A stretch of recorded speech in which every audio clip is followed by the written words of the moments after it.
What we have here is a forensic comparator, video comparator. What we can do is put an unknown print on one side and a known print on the other side to actually compare the two side by side. I can look at just the known print or the latent or unknown fingerprint, and then I can actually line them up together to show that they do flow together and match. This is a chart that we use when comparing fingerprints. Everything we do in the lab, we compare known to unknown finger impressions.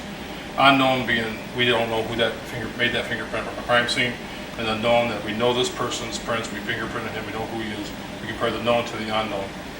We look at different pattern characteristics within the fingerprint. We look for different patterns, loops, swirls, and arches. Once we find a pattern that matches, we'll look deeper into it to different ridge characteristics within the fingerprint. On the ridge characteristics, you have bifurcations, which is a ridge that is split into two. You have ridge ending, which a ridge on your finger simply ends. There's dots, small ridges. And these different characteristics down below here is what makes that fingerprint unique to every individual. You might have the same pattern types, but these different characteristics is what makes the identification. We'll look at the different characteristics and match up with the known to the unknown. Once we have enough characteristics that line up in the same proportion with each other, then we have identification. What this screen will do is if we get a latent fingerprint from a crime scene and we don't have any suspects from the crime scene, we can enter into our computer system. It'll search over 2 million fingerprints within the system. It puts different minutia points into the fingerprint. It'll look through all these different candidates, pull up possibilities of who it might be, and it's up to us to actually make the visual identification on it.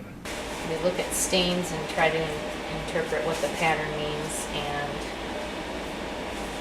different patterns are unique to different kinds of actions. Each kind of blood stain pattern has certain characteristics. Cast-off patterns are linear patterns and usually have long elliptical drops and that indicate the direction of travel.